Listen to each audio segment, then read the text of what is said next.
We're ready to start this session, which is entitled Effective Branch Church Support and Mentoring of RCMs, Returning Community Members.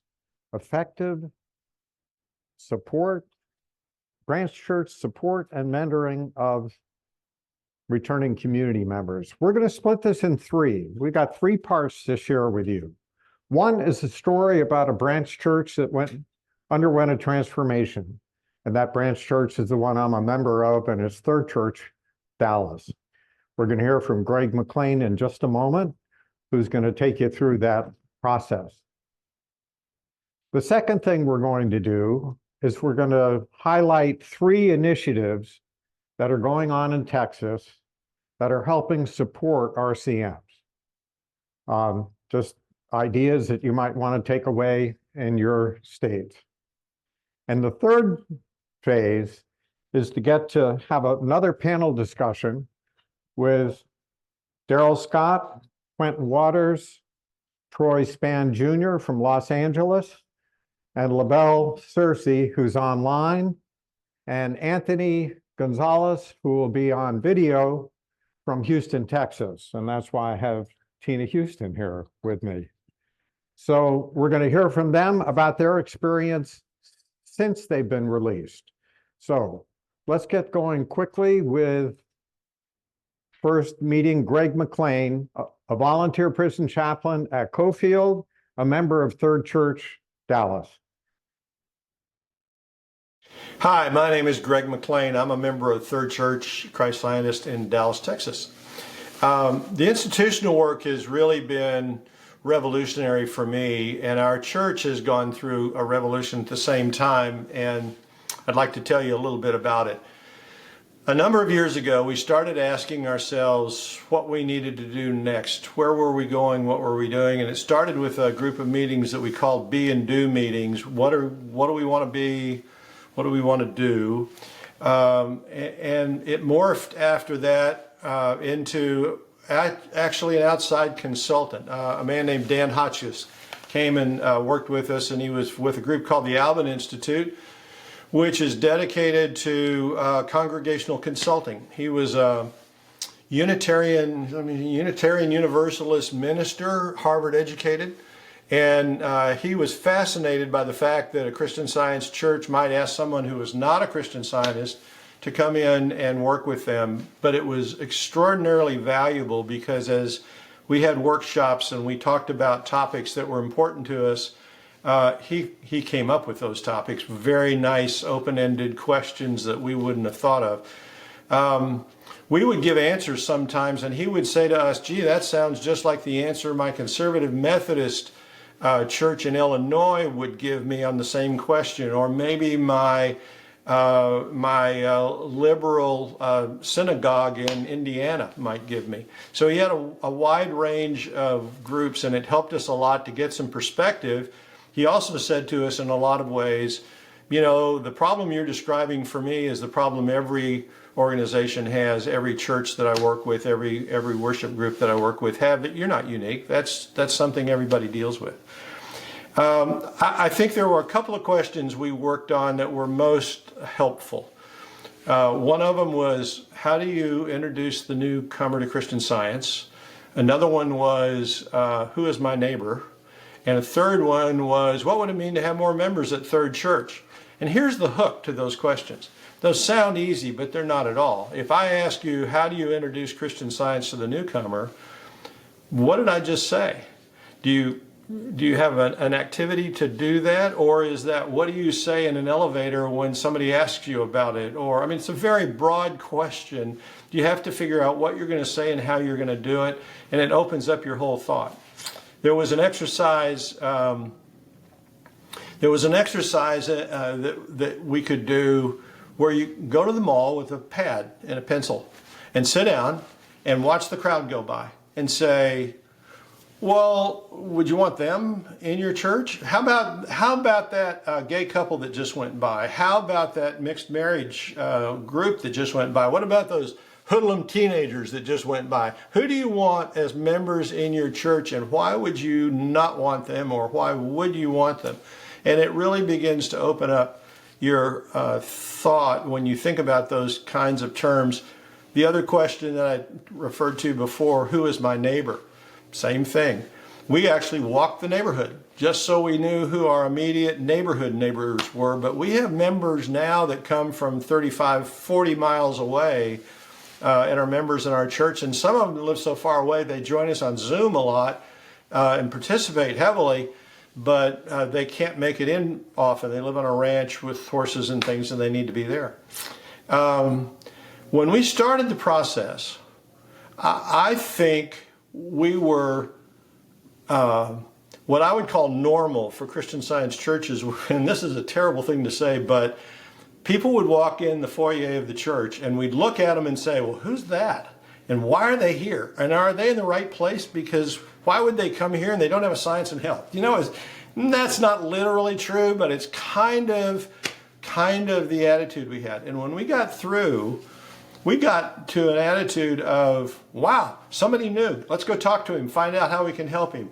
We hand out a full text quarterly to everybody that comes in. We have a program printed up every week, and it tells who the reader and the soloist and the organist are and what the music is, and it has the words to the solo, and it tells about all the church activities that we have. We want that person to be very comfortable in understanding whatever they can get out of that service without having to kind of interpret what's going to happen next, how long it's going to last, all that sort of thing that could be a question for people.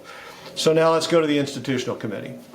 I got drafted into the institutional committee that had been established well before I got there, and to go to a prison for the first time and talk to men was a novel experience. But I've gotten to the spot where the men that come to our meetings are friends. I like those guys. And, you know, we all work with each other on what we know, and it's easy to say, well, I don't know the answer to that, but let's look it up in Science and Health or the Bible. And a lot of them are very well versed in the Bible, and they're there because they're looking for something that they don't have. They're trying to change their life because they realize what they've been doing doesn't work, and they'll tell you those stories. So when they get out, we have a pretty close relationship with a lot of them, and when they come up for parole, if they really are sincere, we write letters of recommendation for them to the parole board, and then we support them when they get out. We have individual members who will work with a returning citizen and say, here, we'll help you find a place to live. We'll help you get a job. We've done a lot of employment work. We have members that have companies that will hire them to get started, for instance. So it has really, and then we get to tell testimonies that we hear secondhand from the inmates about healings they're having and subjects they're talking about that are sometimes, I mean, they blow you away. They're more in depth than what sometimes you hear on other Wednesday nights. So it's really revolutionized the church. The church is more interested in other people than they've ever been, and I would say we're growing. We have a constant stream of new members. We have 3 returning citizens that are members, and 2 of them are very active in our church. They got out and they joined, and they are on track. To me, the qualification, the single qualification for being a member of a branch church is, do you follow the tenets? Do you love God? I think that's it, because you can ask me about my life and my activities, and I can ask you about your life and your activities. As long as we're trying to get where we need to go, trying to understand God better, and we adopt the tenets, we're willing to abide by the tenets, I think that's what it is required. So what have you done in the past? Well, don't start asking me what I've done in the past, because I don't want to have that conversation. So I'm not going to ask you the same thing. And it applies to people that are coming out of prison. Are you interested in the tenets? Are you trying to grow? What can we do to support you? I think that says it. Thank you, Greg. Greg could not be here. He's traveling today. He's one of the 6 volunteers we have going to Cofield. Alan is one. I'm one. John and Brenda Borin are 2, and my wife is the 6th. So Thank you very much, Greg. We're all members of Third Church. We're into the second phase. What are some of the initiatives going on in Texas that are helping support returning communities when they get out? One is one that everyone here can do. And this next tape is going to show you. You're going to hear from Brenda Borin, who is a volunteer prison chaplain. And she also happens to be the librarian of the reading room, a very familiar place to a lot of people. So here she is. Hi, I'm Brenda Borin, and I am involved as a prison chaplain in the Dallas-Fort Worth area. One of the most meaningful things to me about being a prison chaplain is when I get to see someone actually demonstrating what they've been learning. An example of that was a time when a young man in the prison came running up to me to tell me about his younger brother. His younger brother had basically been on drugs at one point, and his older brother had said, "You need to make a choice between me and the drugs." And his younger brother chose the drugs. And that had been years ago. So the inmate was telling me how concerned he was about his brother because they had had no contact for years. And he had no idea how to get in touch with his brother. And so he decided to start praying. And his prayers were, "Please, God, take care of my brother. Please, God, keep my brother safe." Well, at that point, he had been coming to our Christian Science services and had been given a Science and Health. And so he had been starting to read Science and Health, the chapter on prayer. And he realized that he needed to change the way that he was praying.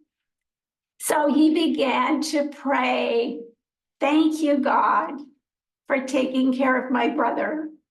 And thank you, God, for keeping him safe." He told me that after praying that way for less than 2 weeks, he received a letter from his brother. And it turns out that his brother was also in prison and had found religion, but their relationship had been restored. And what was wonderful was that he saw that connection and made that connection and put what he was reading into practice. I also am in kind of a unique position. I am a prison chaplain as well as the reading room librarian at our church. And so I've gotten to see how the reading room can support these men, mostly men for me, but anyone coming out of prison. When the men are in prison and are coming to the Christian Science services, they frequently are receiving subscriptions to the Sentinel, subscriptions to the Monitor. They receive the Bible lesson in the mail. And when they get out, they often don't have a permanent place to live. And so there's no place to forward the subscription to. And so basically, the reading room has the opportunity to supply them with full text Bible lessons, with sentinels and monitors. So that's helpful. Also, when they get out of prison, frequently they might be living in a halfway house or somewhere with a group of people where it's noisy and there's a lot of stuff going on. And there's no place really to have that quiet time and that study time that they had a lot of when they were in prison. So the reading room becomes a place where they can come and have a quiet place to study. They can also come to read the Bible lesson, either on their own or read the Bible lesson together and then talk about it, just like they did when they were in prison. So if your branch church is receiving returning community members, it's a great idea to make sure that your reading room is prepared to support and help them. Thank you. Great. Thank you, Brenda. And now I'd like Tina Huston to talk about one of the initiatives that's going on in Houston. When an RCM, when someone gets out of prison in Texas, the chaplains are not supposed to be in contact with them, and unless it has to do with church. So, one of the first couple of guys had gotten out. This was years ago. We met. I had him come to the reading room, and he took a bunch of buses, and we met at one of the reading rooms, and that worked with a couple of guys. And then we had within our service at the prison, we had a number of guys get out within a short time from each other. And in Houston, and Houston's huge, big city, and and again, it would have to be in a reading room. And Anita, our co-chaplain, my co-chaplain, belonged to Eighth Church, and they had we decided we would get together with all the guys that had gotten out, and because they really were missing our services, and going through all different kinds of experiences. And so we started on Saturdays to read the lesson together at her reading room in the church. So it was all okay with everybody. And we had, I think four guys at first, and we'd on Saturdays they'd come, and it was just wonderful. We'd have some snacks and stuff, but it's to have them all together and reading the lesson, and we're going through it, and they would help each other. It was great if they had a question and another one would help them. And then as things, more people got out, it expanded, and then some moved away or just dropped out. But then we had people in Texas, in Houston, we've had a number of RCMs come through or get released in our area that had been in another facility, another institution in Texas. We got a call from the Principal Foundation from Jeff Harbin, who had somebody in New Mexico that was coming to Houston. And he had found Christian Science in a halfway house after prison, where they were having Christian Science services in this halfway house. Oh. And his sister was driving from Houston to go pick him up and bring him to Houston. So he called and said, could he join your Saturday meetings? So he started coming. And then another one, I don't know where he came. Oh, he came from the Principal Foundation too. Someone else got released, and I guess, no, he was right in Waco. He didn't come through Houston, but Jeff asked if he could join our services on the telephone. So we started doing conference calls, and that way, if someone couldn't come to the reading room, then they could call in. Then we had someone else from he had also come through. was Liz's, through Huston, and he came to one of my units, and I had a pastoral visit with him, and he got out, and he was from Arkansas. Oh, that was Blackie. That was Blackie. Yeah. His house literally was a block or so from the border, and he got arrested in Texas, even though he lived in Arkansas. So he spent 20 years in the Texas prison. But when he got out, like I said, I had a few meetings with him at the unit in Huston, and then he ended up going back home to Arkansas. So he was calling in. So it was just Right. anybody, it's just a wonderful outlet. I mean, and then you'll hear from Anthony, Anthony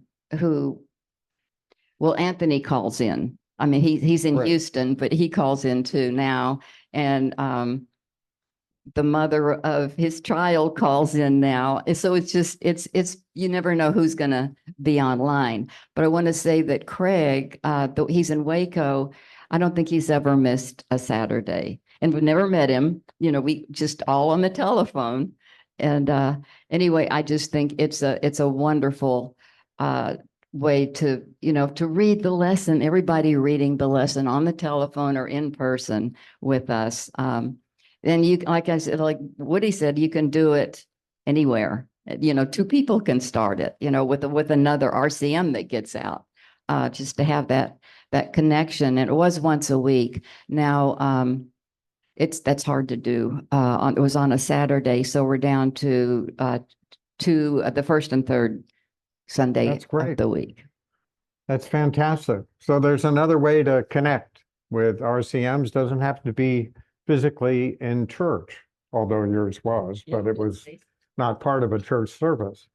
And that reminds me of the third initiative that I'm going to share with you. And this one was the genesis of this idea came from a former inmate, a returning community member who was currently homeless. And he came to Third Church, the reading room, came to Brenda. Brenda called me up and said, we have a man here and we need help. Could you come down and talk with him? Well, it's a man that I ended up mentoring with for about 18 months. He made a decision to go back to drugs after that, and that's where he is today. But he formed the genesis for this group because he asked this question. He said, Woody, I've been to your reading room, and it's great that all those women are there studying the Bible and reading the lesson and everything else, but I want a men's group because I want to know how men live Christian Science. Holy mackerel. The light went off and I said, okay, what am I going to do? I'm going to need to form a group. So we did. We formed a men's group. This is 6 years ago. And about 2 years later, he fell off. But fine, we had returning community members and we embraced other people from other churches, members of our own congregation that had nothing to do with volunteer prison ministry, but wanted to share their stories and wanted to share and help, just like we were talking about before, helping someone else. So they started coming. Well, fast forward, we got into the 21st century finally and changed the name and opened it up and said, look, we can have everyone come to our meetings, men, women, and we changed the name to Working Together for Good. That's the name of the group. It's a group that now, it's a collaborative group. Started with Third Church. We have 11 churches in the Dallas-Fort Worth area, including Tyler. We now have 6 branch churches that come to our monthly meetings. We just have one meeting a month and it's an hour. And we do it by Zoom. But we Zoom 2 locations together. We have one at Third Church reading room and one in the Arlington Church reading room. Arlington's about 40 minutes, maybe 45 or an hour away from Dallas. So the people in the West can go to Arlington in person if they want. The people in the East can come to Dallas, or they can get online. So what is this group working together for good? Well, we've worked on our mission statement also, and it's evolved. It's evolved from helping returning community members to bringing awareness to Christian Scientists of community needs, wherever they are, so that Christian Scientists can engage in the healing practice in those communities. And we focus on attracting and engaging those volunteers. That's the purpose of working together for good. As I said, we meet monthly. So what happens? What's come out of this? Well, I can say for this, in the last 9 months, here are some of the initiatives that we've done. Number one, the idea came up from a Working Together for Good member. He said, why don't we get Alex Cook to do a mural somewhere in Dallas? One of the other members was the former chair of Thanksgiving Square. And he said, I've got a place where we could do that. We could do that at Thanksgiving Square. So we talked with Kyle. We put everything together, and lo and behold, the Love People mural is right outside. And that's how that came about. Just one. A second initiative that's come out, one of our members, then Alexis, are you here? Yes, Alexis. Alexis is our Arlington link for the Working Together for Good group. And Alexis said, you know what? I think we should get the reading room librarians together. Wow, that's never been done before. So Alexis went out and contacted all the reading room librarians in the whole Dallas-Fort Worth area and said, let's get together via Zoom and have a meeting and see where it goes.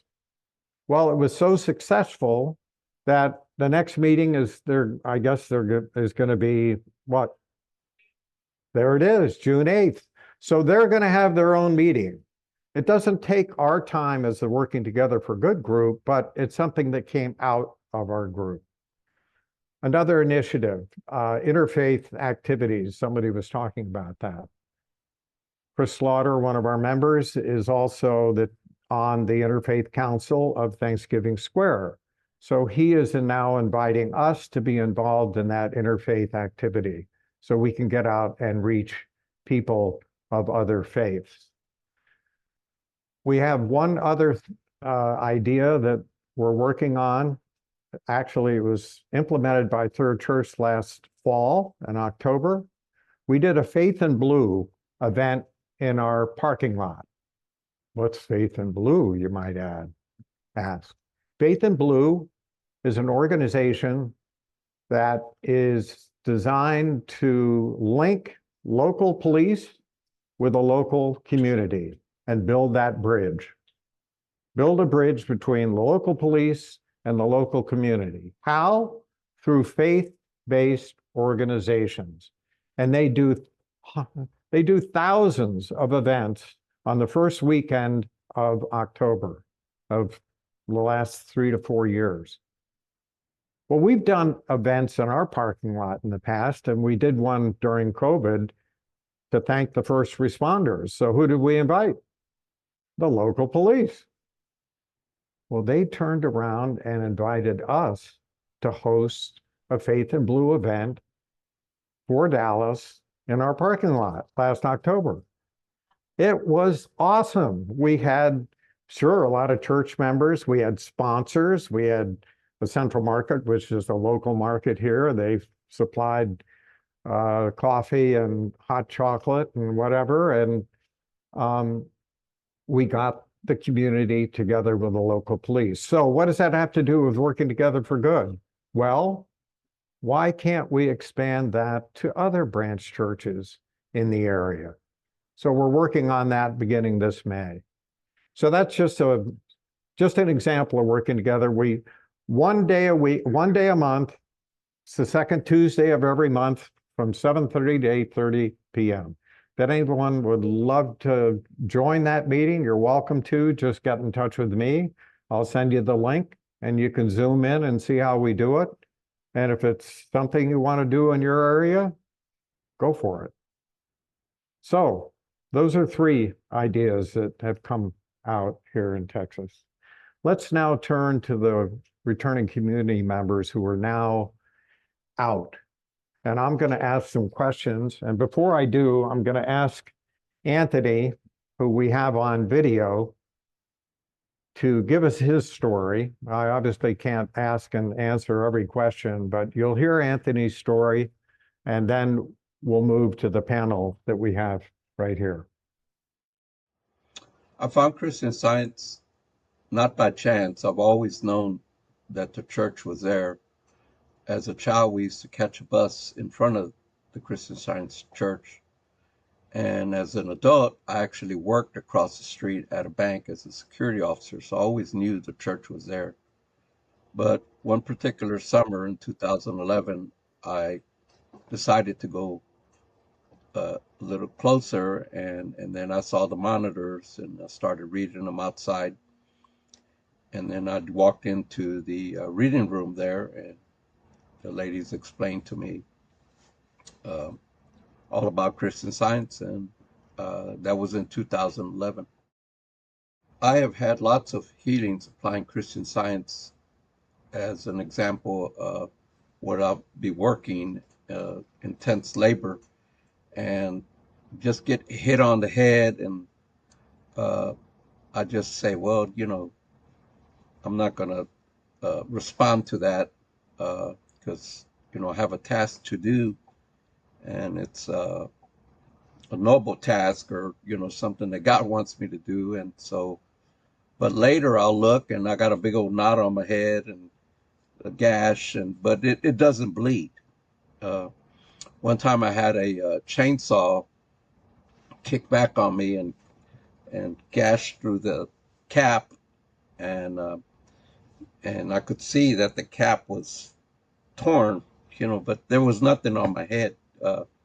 So a lot of my healings also have been like when I'm sneezing or coughing and I'm around other people and they say, oh, you have allergies, or you have a cold, and I say, no, I don't have a cold, I don't have allergies, because I know that, I'm made in God's image, and he said everything was good.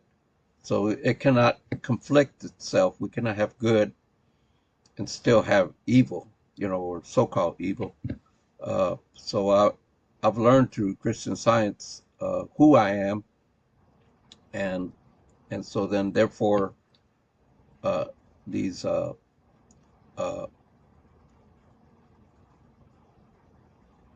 negative or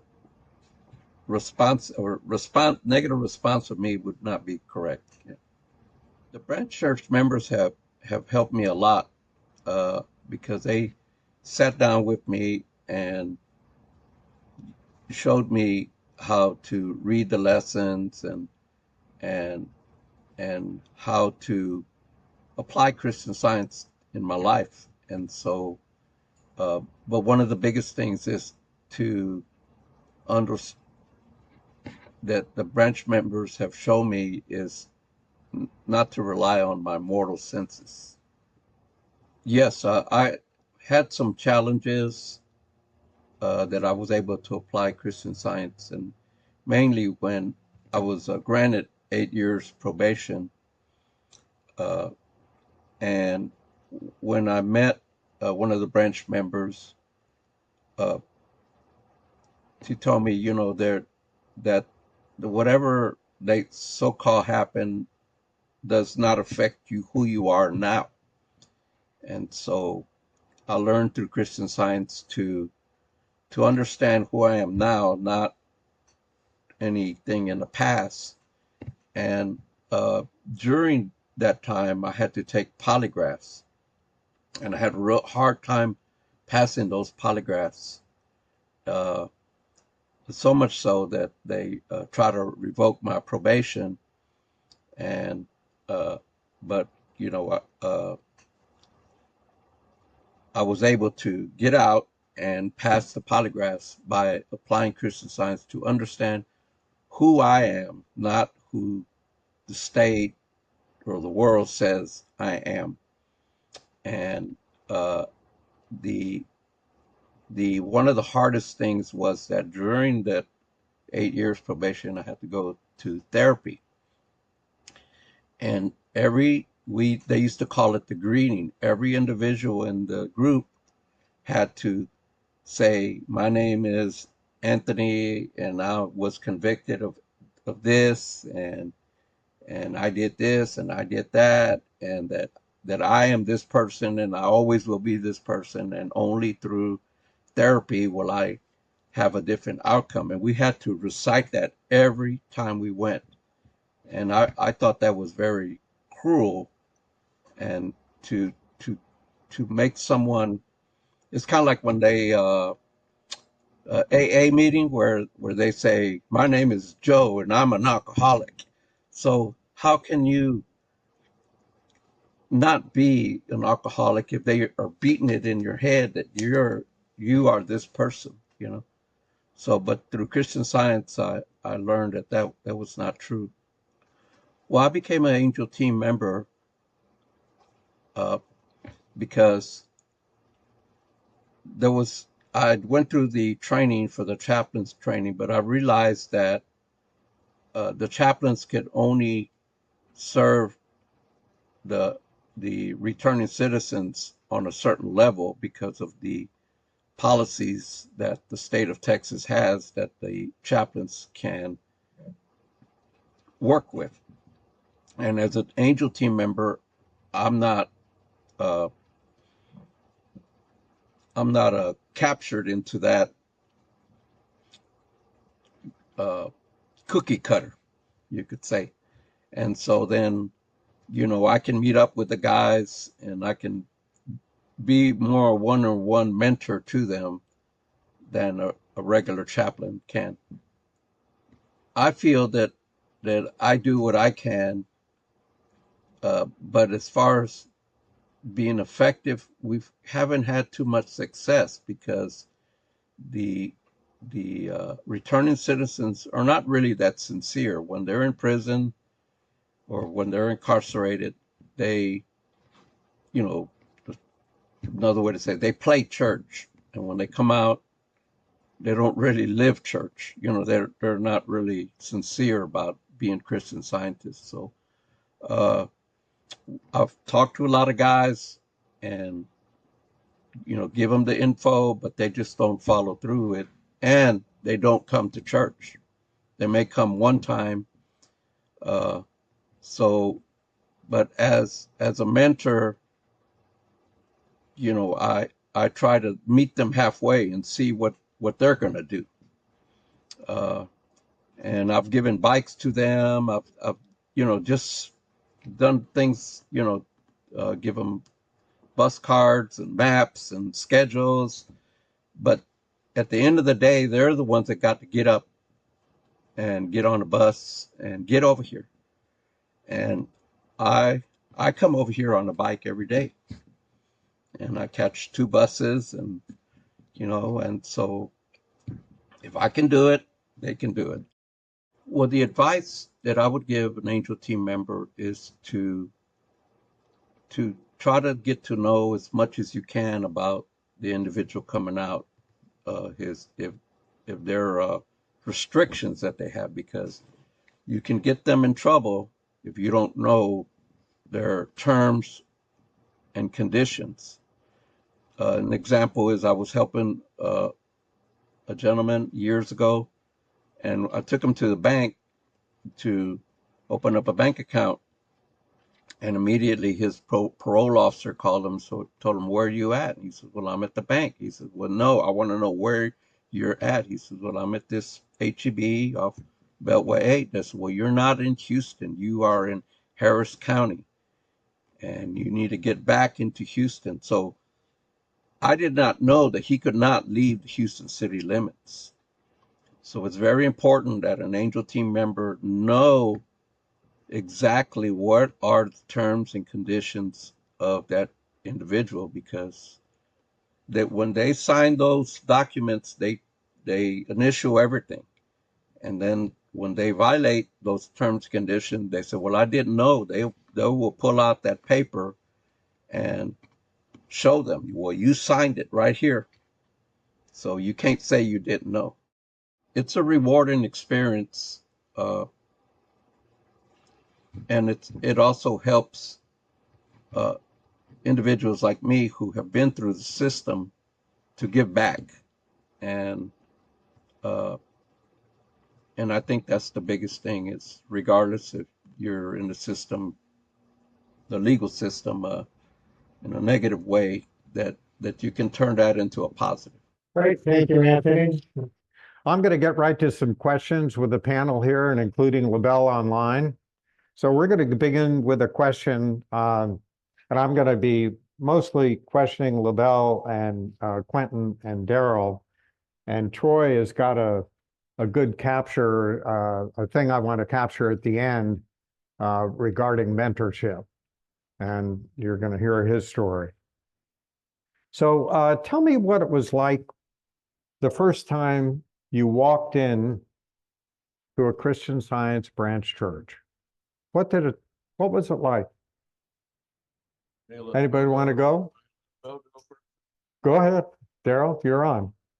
Well, for me, it was really easy because I knew the people in there already, because they were the volunteer chaplains. Woody, Patty, Brenda, who's the third church librarian for the reading room, and then of course John Borin. So when I walked in there, I had to take a bus. I was at the a halfway house, Dallas Transition Center, down in Hutchins, Texas, which is just south up here in South Dallas. And so then I would get a pass to go, and I would get on the train, and I would take the train, and I would go to the West End, which is not far from here, and hop on a bus, and then I would go up there I was going to a workplace center, but on the way I'd be going past the church. So I stopped up at the church, and I'd see Brenda, and of course, hey, how are you? And it was all great. And of course, Woody and them had already helped me. Woody and Patty, I'd already seen them because they helped me find a place to when I came down to get my car fixed, drop my car off at the church, and hook me up with the Sunnyside Foundation. And so, but the church, when I looked at it, I was like, wow, this is awesome, because I really didn't know what it was. But I don't know if you've ever been to Third Church. If you have, it's beautiful. You go inside out. They built it. They decided to build it back in 1929 when they had the Great Depression happen. And so, and they built it, and it's awesome. So if you get a chance, go there. And when I was there, that was the best thing. I knew somebody, so that helped me out a lot too. Right. My situation was similar, but I didn't have to take the bus, and John would pick me up, and Darryl would take me back. So, that was great. And like in his situation, I knew a lot of the people that was there, and it was just a great situation. Great. LaVelle, can you tell us what it was like walking into a Christian Science church? Well, yeah, it was the experience was. It's kind of, the amazing thing is that I got a somewhat similar situation as with the others. However, I had several places to go, but they were counterproductive to what Christian Science was teaching me. So I went to another neighborhood in a halfway house. I got there, and my mentor brought me. My CS practitioner, Meagan, brought me a bike, and I rode a bike to church. But it didn't happen initially. Another member of the church began picking me up every Wednesday and Sunday to go to church. And after that, I went to join another church, the Birmingham church. And when I rode a bike almost 9 miles there. And I loved it because the people, my mentor and everybody, they're embracing of you is wonderful. I mean, I mean, I was reading somebody talked about prayer, and again, I don't want to be long. I'm sort of long-winded, but I don't want to be long. I was reading here, and I'm going to get it. Mary Baker Eddy said, "The prayer that reforms the sinner and heals the sick is an absolute faith that all things are possible to God." So I didn't know anything about Christian Science until present. I never even heard of it. And I mean, I'm 60 years old. I've never even heard of it. And I'm sure I've seen a monitor before. I didn't know it was associated with Christian Science until I became involved in it. I had no idea. So when I walked in that church and every person in there exhibited everything that I've been reading, everything, and I knew it was possible. And it was just really, really wonderful. And I loved it. Great. Thank you, LaVelle. Troy, what was your experience? My experience when I first walked into a Christian Right Science, up here. when I first walked into a Christian Science church, well, I had David, I had Carlos, and so it was an easy walk. The church embraced us, with open arms. It was love. It was a small service. It was at the Altadena Church. They knew we were coming. They kind of knew we were coming. So I just got to experience a real service because I had only went to services on the inside. So, I got to see what the first reader, second reader, and, the whole lineup. But, it was open arms. It was peaceful. It was loving. It was kindness, a lot of hugs, embrace. We sang. It was a harmonious situation for me. Awesome. Thank you. Well, let me get to the next question here. How have branch church members helped you since you've been in the church? Well, when I first got to go to a service, I got to sit with Patty and Woody, Yeah. and I was in the church, and it was like you were talking about, Troy, where we went through the whole service before, like you said, all I knew before was when I was in prison. And so about the music, the first and second reader, the soloists, and everybody greeted me like I was a friend. And I even got introduced to somebody from Patty because Patty and Woody were going out of town. They're going to New Jersey, I think, or Delaware to see some family. Yeah. And that gal they introduced me to, I happened to be my girlfriend now. So and she didn't know she was going to be that way. But I had said a prayer when I was in prison, and asked God that He would supply a person who was a Christian Scientist and who was able to take care of themselves that I didn't have to take care of, and all. And so they introduced me to some of y'all might know her. Her name is Christina Pant. And she introduced me to her. And so we were sitting there talking, and Patty told me, "Hey, we're going to be gone. You can sit with her." So next Sunday when I came, I went and sat with her. And she's like looking at me kind of strange, even though we had already been introduced. And she's like, "Okay." And so I said, "Well, tell me, say it." So we ended up making a relationship. And she's real good at music and all. So she gives opinions to Chris Crook, who's our first musician who handles the piano and the organ and all that. And so I would sit there with her, and we would listen to him on Wednesday night. I go every Wednesday night and give the testimony meeting. And so I go every Sunday and every Wednesday. And I always felt like everybody always greeted me like with love and everything. And nobody treated me like I was a returning community member. They treated me like I was one of the congregation. And you are. Yes. And you are. I was very thankful for that. Great. Thank you. Quentin? Well, we'll be here all day on how they have helped me at the Third Church of Christ. But they mentored me in many different ways, and they just helped me in time of needs. It's hard for me to just really quantify how they help me on a day-to-day basis. It's a blessing to be in there. Oh, that's what I didn't want. I forgot to say exactly how they helped me, but they helped me get a job. They helped me with my clothing. They helped me with housing. They helped me get my car fixed. They helped me with so much monetarily, and everything. Prayers. I mean, and all I can say is thank you. Darryl, tell the story about employment. Well, I was in a Wednesday night meeting and I stood up and I gave a testimony of a healing. And one of the people that were in the Zoom meeting, in the Wednesday meeting said, heard my testimony, and her name is Nancy Hinger, and she has to be our second reader now. And so she owns the business. And so she said, so I was getting in my car, I was getting ready to leave, and I just happened to be sitting there for a minute. And she comes to the window and says, "Hey, Darryl, I didn't know you were in prison, had been in prison."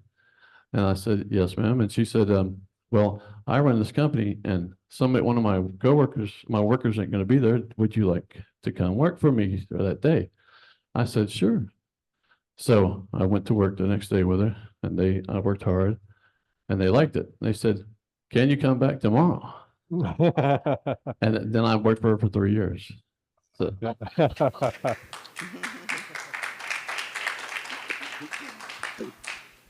LaVelle, Yeah. can you get back on there? I want to see your face again. That handsome face. There you go. That's good. And I'd love to hear how branch church members have helped you. You know, this is one of the amazing things is that in this last year alone, I've received more love and more help from that church and from a Christian Science than I have in the last 10. I had a home before I went to prison. And when I got out, I went to Never Too Late to Change. When I got there, one of the members, like I said earlier, brought me a bike. And I rode that bike everywhere. 1 week later, I had a job with the city of Detroit, which I still hold today. I work as a bus driver, and I'm also trying to get into police academy because they're thinking about waiving my record because of so many accomplishments. But that church, when I got the place I'm in right now, in this place, and I'm gonna show it to you. If you guys can see it on TV, if you can see this, I'm at home. I want you to, if you can see that, this is what I got from the church. Okay, I want you to see it. I want you to see it. This is what I got from the church. I want you to look at it. I don't want to tell you about it. I want you to see it. Judy Miller. See your hand. Okay. Yeah. Oh, you can see the hand. You can't see it. Let me move it. Yeah. You got to turn it around. Yeah. I got to turn it around. Got to turn the camera around. Yeah. Oh, there okay. you go. Can you see it now? Yeah, we can see it now. Okay. There you go. This stuff here. Okay. Yeah. So, and then outside in my parking lot out here, I had a brand new car from the help with the Principal Foundation. And, you know, Jeff Harbin, I met Jeff Harbin while incarcerated, and I talked to him every single day practically. He wrote a letter to the parole board for me. And when I got out, this phone that I'm on, the other phone I'm on, I got from the Principal Foundation, and they paid for it for a year. They paid for the Monitor, the Sentinel. They sent me a journal, a hymnal. Actually, it was David Fowler who actually initiated those things, the hymnal and the Monitor. I mean, in the journal.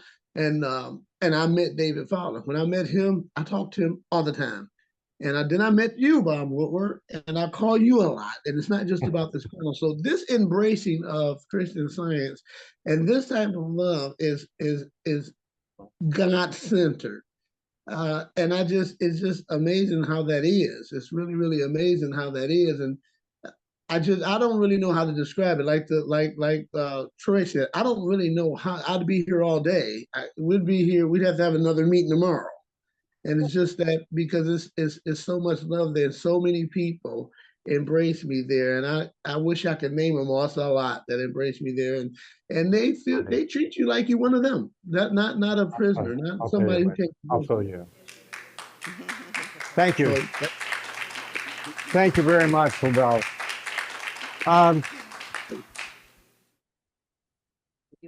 You want to say something? Would you like to? Yeah, I would like to because Please. like the same thing when I first came home, the Principal Foundation, Jeff Harbin, ordered me a telephone and I was able to get that paid up for a year, which is awesome. And the Principal Foundation also helped me with grants. I was able to go buy clothes for a job interview. So, it was very instrumental. My chaplain, Kerry Curley from the Grass Valley Christian Science church, sat on the phone with me every day, helping me through technology. I was gone for 30 years, so I didn't know how to work technology. So she would sit there and just like, Troy, you do this, you do that. And, when it came down for me filling out a job interview, they were very instrumental, just helping me walk through it. So just in those beginning days, the first weeks of me coming home, just Jeff Harbin, I would talk to him. Awesome. Like Principal Foundation, I got to give it up. They helped propel my life and allow me to be able to thrive. Wonderful. Period. Thank you. Thank you, Troy.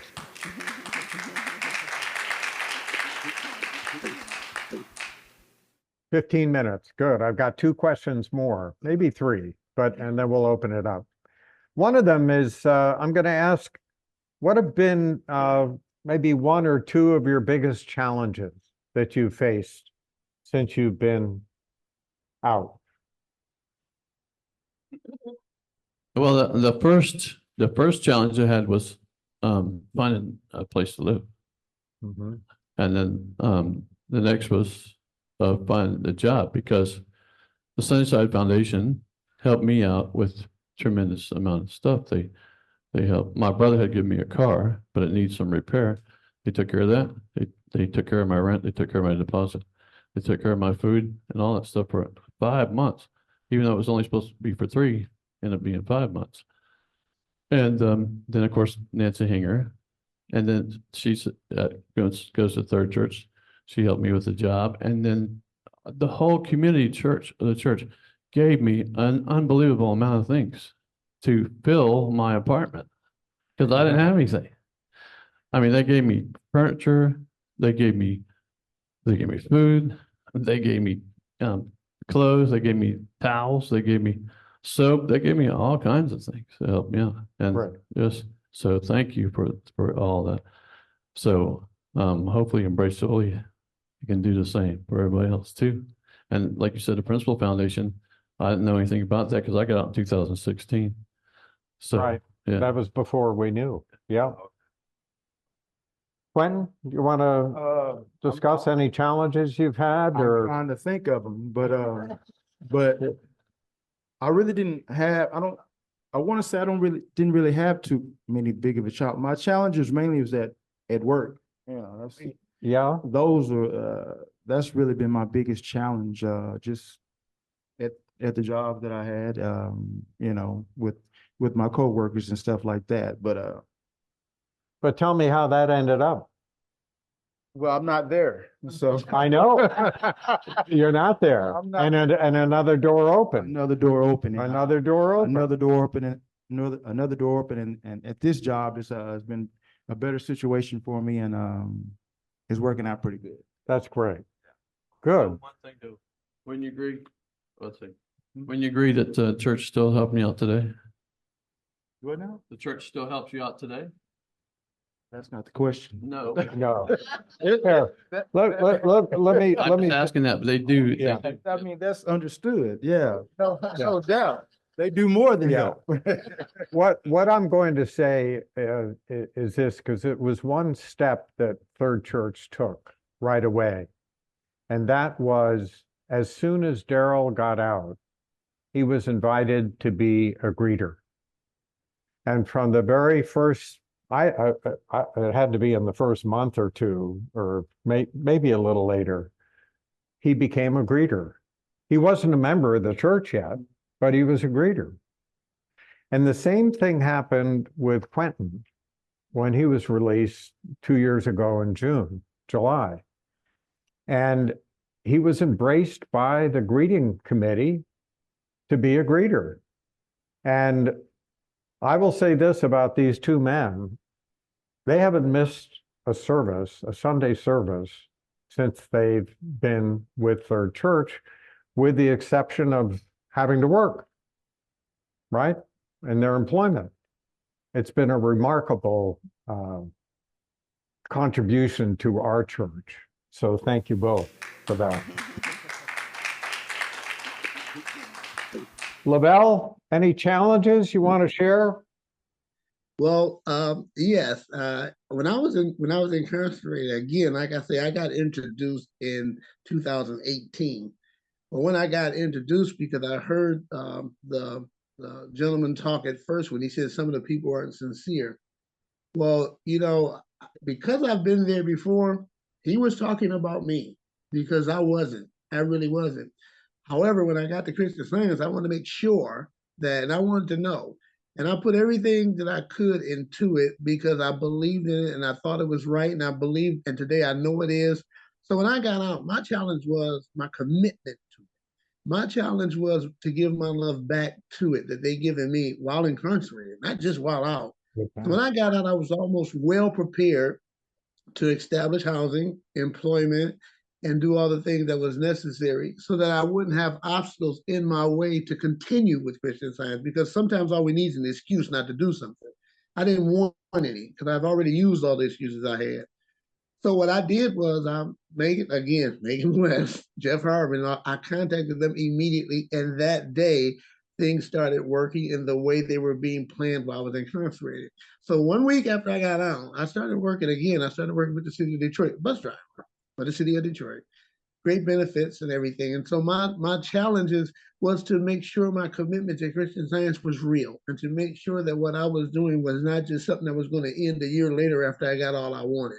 Well, I've been working a year now, and I've been in this house almost that long, and the Principal Foundation helped me with that. They paid the first month rent and the security deposit, and since then I've been paying it. I'm making enough money to pay it, and I've had some other challenges, things that come in the way, but that still is nothing to stop me from Christian Science. And that was my biggest challenge, I think, is to make sure my commitment to Christian challenges was real, to make sure that I knew that this was real for me, and I wasn't going to get involved in something and then 2 or 3 months later, 4 months later, you get what you want, then leave.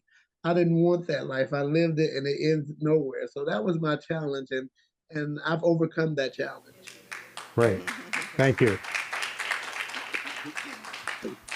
I'll say one last thing, and then I want to turn it over to Troy to have him share his experience since he's been released. But I want to say one thing about, and it may have been said earlier, but I want to reinforce it. In the past month, both Quentin and Darryl have come to the Dallas-Fort Worth zone and said, I want to be a volunteer chaplain. I want to go back to Cofield.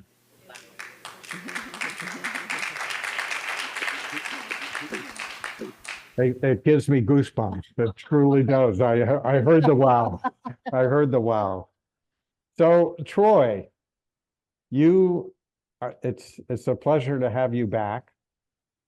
It's a pleasure to continue to hear the story of Troy Spann Jr. So I want you to share a little bit about what you're doing today and what that means to you and your mentorship. Okay. So I work for the city of Los Angeles crisis response team. We are the first that they ever allowed citizens to go on non-emergency 911 calls. So instead of LAPD going, we go out to those calls with the unhoused population. So when we show up, we provide resources that the city of Los Angeles provides to the people that's unhoused. And, we show up in a compassionate way, a kind way, a respectful way, a loving way. When I was in prison, I know what it feels like to be judged, overlooked, and be voiceless. So when I roll up on them, I put myself in their shoes off the back, and I can understand their situation. And it's difficult sometimes. It's real difficult. We showing up, we get a 911 call, and we're popping up on them, but we're not popping up on them to make the situation worse. It's all about de-escalation. That's what we practice and we preach, and we enroll them into services, because some people don't know that the city has a lot of services, like the city of Los Angeles own hotels throughout the city, and we're able to get them out of those tents and referral services and get them placed in there so they can start to go on their permanent housing and just get their life back on track. A lot of people don't know how to access those services. So when we come, it's just, I have to mediate the situation, loitering, whatever it is. I got to, let them understand, like, where you at is not a good place. There's ordinances that the city has. You can't be here, but there's other places that you can go. And we just do that in a compassionate way, whatever it takes. If you need mental health services, drug addiction, whatever, we do those referrals right there on the spot, connect them to those services. But we only do this with consent. If you don't give us your consent, if you just want to walk away from the situation, we can't do anything without your consent. But if you want some help, that's what we're there for. So, that's the work that I do. I have 22 staff up under me. I started on the, yeah. So I started boots on the ground was the thought. City of Los Angeles, was just like conflicted about letting us do this, but we showed up. Everybody was sincere about the mission, and we grew. We grew. It's like 100 people now, and we like 7 different offices throughout Los Angeles. I manage people, I work and connect with other organizations, and like everybody that's involved in the community. Fire department, LAPD, even though we're not LAPD, we still deal with those resources in the community, because we all working as one to help a big problem that's going on. So there's no division. Our communication is stellar with all those different entities in LA. I report to the mayor's office once a week. Every Wednesday, I'm on the Zoom, or sometime then when we report in person, I have to report what's going on in the Valley, the office that I run. Like I said, I promoted 2 times, so I'm up in management now. I'm more so on my laptop reviewing data, sitting my teams. It's like, but managing people is hard. Managing. So I've been out almost 3 years. I was incarcerated. At the age of 16. I did 30 years straight. Maximum security level 4. My story was a lot different, because I just didn't have life. I had life without parole. I was supposed to die in prison. I was a gang member. If everybody know my story, I was involved. I did participate in a Crip and Blood, rivalry that was going on in Los Angeles. I was incarcerated in 1992, LA riots. So the city was just in a disarray. Period. It was about lock them up, throw away the key. The gang banging was at an all-time high. I make no excuses for my behavior. I've took responsibility. I changed my life, and I mentor other men to walk away from gangs and teach them. Look at you. And teach them, how to start their lives over. And, a lot of those people looked up to me because, I rose through the ranks of the gang, and I was influential, or some people would say calling shots, but I was doing it on the negative page. So I just turned that right side up. Now I'm still doing the same thing, but in a positive way. I got a lot of people that follow me, that support me. Yeah. Thank you. And it really means something, because, that repentance part, a change of mind, just to be able to change from that, and to feel proud today, to be able to, when I go out with my mom and, she's proud, I pull up my electric car, you know what I mean? Like, seriously, I got an electric car. It's just beautiful, freedom and life, and just the growth. It's just beautiful. So, I'm like really involved. I do the restorative justice. I speak on juveniles being incarcerated, because I was that juvenile. I changed my life. So I help laws to get changed, drop LWOP, so other people can have the chances. And I tell my story. I tell my story, who I am and what I do today, but I also let them know where I come from. you know, and like it's a story that people like really can feel because they see the change, and I'm involved every day. Even it's a 24-hour operation. It's a 24-hour operation. I'm always getting calls from the city council. Hey, Troy, can we get a team over here? Can you get your people over here? Can you mediate this situation? And it's ongoing, but it's community building.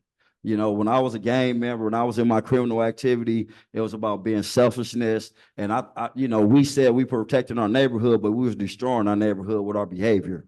You know, so now to be able to give back and to help people through their struggles, through their process, you know, it's like when people come into my office with a brand new key to a permanent housing that we've helped them get into, that's a real humbling feeling that, you know, their life was thrown off like mine was, but just with the resource. And, you know, I don't call it a handout. I call it a hand up, because that's what we do, you know, with support. And when you wrap around somebody and you really do the follow up and help them get to that next page and help them understand their life's change. You know, and each and every individual, my team come, we have success stories that I got to give to the mayor's office. When they come in there and tell me, hey, Troy, we did this, or, you know, I go around the desk, you know, if you ain't take a shower, whatever, I still give you a hug, because I'm gonna go home and take a shower. You know, I just know what I mean by that is that I deal with them on the human, you are a human being, and you know, you're spiritual just like I am. So I embrace you on that, you know, and it really means something because, you know, my life wasn't always like that, you know, and today, like, I live a loving life, a peaceful life, a happy life, you know, and like you say, like, one of the struggles that was different for me, like, everybody wanted to text and like email and behind the computer. I'm a person that walk up and start talking to you. And that was kind of foreign nowadays, you know, like if you like people like to text and email and, you know, communicate behind the keyboard. And I'm an open going person. So, you know, that's who I was. So the work that I do today is very instrumental. LA, the city council voted to put our team in every council district in Los Angeles because we're making a change. Because we have a That's awesome. Thank you. LA is a better place because of Troy. Thank you, Yeah. Troy. And I just want to say this, the struggles I went through in the past allowed me and my team members to connect with those that's in that situation, because I got a past. So I understand where you at and I meet you where you at, but also let you know that you can rise above that. And that's the important part, to show them love and let them know. When I was in prison, I had life without parole. I had no hope at first, but I held on to a little glimmer of hope, and that's what brought me home. So I know that can change your life. So I instill hope in a person. Don't give up. Like, it really hurts me when a person tells me I'm giving up, nothing works, this and that. And I sit there and I walk them through it. And then I tell them, you know what? And they mention jail. And I say, you know what? You want to talk about jail? And they just like, are you serious? You did that much time and you running all this and you got this going on? I say, yeah. So don't tell me about giving up. We don't do that. Yeah, that's awesome. Well, I'll do it. Questions? Yeah.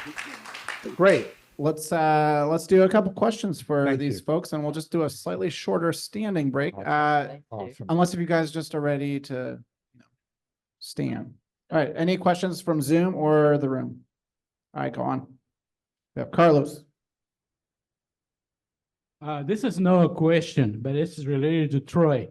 Troy, besides doing all this work, he's also attending college classes. Because it's what?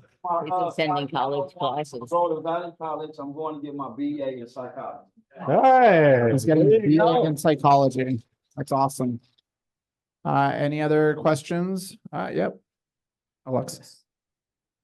This isn't really a question as much as I would like to find some way to figure out what to do about this. And when we know people that need a place to stay for a night or that need a ride somewhere, whether they are out of jail or just in any situation, like we need to figure out somehow how to connect with the other church members in the different, like us in Dallas, or just how do we communicate to not let people fall through? And also, I'm listening to all this conversation, and or all these difficulties that people have when they come out of institutions. And I'm also hearing people who I know who are older and have had their driver's license taken away, and they don't know how to use their phones very well, or they don't feel like they can. And it's just like the same thing. And then we need to figure out how to meet this in all of these different situations. And so just how can we be expanding and thinking about that? So what do you I guys, would like, how can we address that from your perspective? Any of the people on stage? I'd like to answer that. You know, when you talk about prison, or when you talk about prison, it's something, is the difference is this: all the time is yours. It's the only thing that you're required to do are the things that they want you to do. I know one of the guys said they tell you when to sleep, when to eat. Well, you don't really have to eat when they say. You don't have to eat at all. I mean, you don't. It's a lot of things you don't have to. You don't have to go to sleep when they say it. I mean, you can be in your room, but I know what the fellow meant. But all the time is yours when you're there. When you get out, your time is divided. It's divided into trying to find housing, trying to find transportation, trying to find something to eat. It's if you don't already have that. So my suggestion is when a person has the time and all that time is theirs, that at that time they start planning for their future. So when you get out, they'll be done contacted to people, and maybe we should set up a group called Connections, where they can connect that principle, because when you're there, everybody, even one person said people was playing church, and they do play church to try to get a favorable position from the parole board. It's a lot of things they do, manipulate. It's whole lot, but the time is theirs. So I guess that if you're going to start it with incarceration, I would assume that they come up with something called Connections, or something where the people can actually already connect, and then you'll know what they need already before that. And then that way they can also prepare to try to meet them challenges and be on a foot when they get out. Because there's no need in going in prison in 2015, knowing you need this in 2024 and not preparing for it, but you're going to wait till the day you get out to do it. And if you do that, I mean, it's another hardship on the person themselves. So I think that people can actually literally, because like Troy just said it. I mean, I applaud you, Troy, because that's some great work. 3 years, you elevated yourself. You're helping your community. That's wonderful, and continue that, because that's wonderful.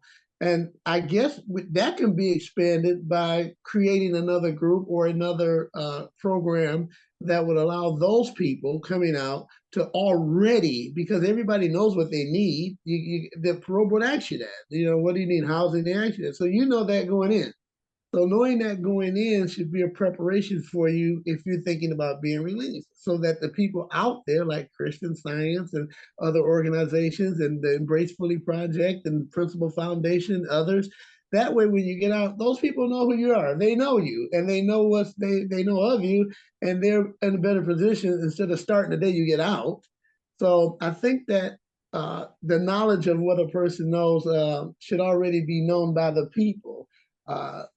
Not saying that you shouldn't get to know them, but I think that that's what's important. If that can be implemented somewhere or something similar to that, I don't know. I'm just throwing it out there. But I think that because that's what happened to me. I knew what I needed when I got there, so it wasn't no need in doing all these other things, that the prison offer, which is a lot of foolishness there. It's a whole lot of foolishness, and I just didn't wrap myself up in that.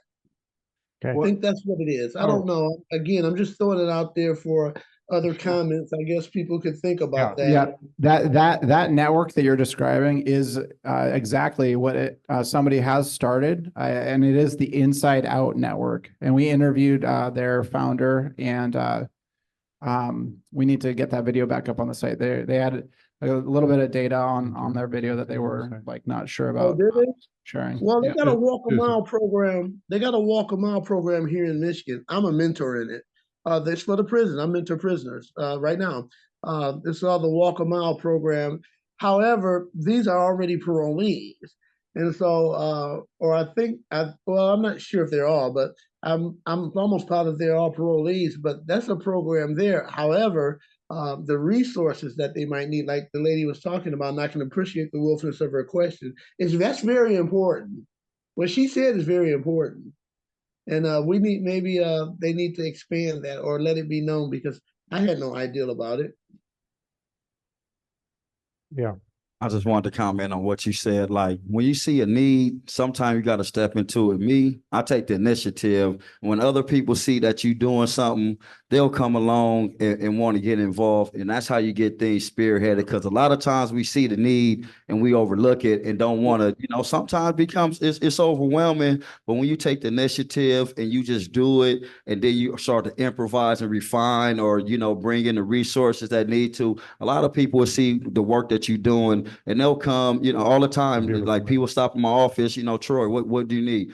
Donations. So when we go on those calls that, a person is maybe indecent exposure, don't have clothes on, so when people see that you just take the initiative and just start it off, just if you see it, what they do, make sure you secure, step out there, do it. Other people will get involved. But if nothing else, let it be rewarding for you, because you seen that and you acted on it. You didn't overlook it or step away or walk or turn your head to it. One last question. Troy, can you tell us the name of your organization and what cities you're in? All right, so the parent company is Urban Alchemy, but the department I'm a part of is called the Circle, CIRCLE, Crisis Incident Response Through Community-Led Engagement. That's what Circle means. So we in Venice, we in South LA, we on First and San Pedro, we in Hollywood, we are in Wilmington, Harbor area, and I run the Valley office for the San Fernando Valley. Wow. That's me. Let's give a big round of applause for all of our panelists. Yeah. Go ahead. Thank you.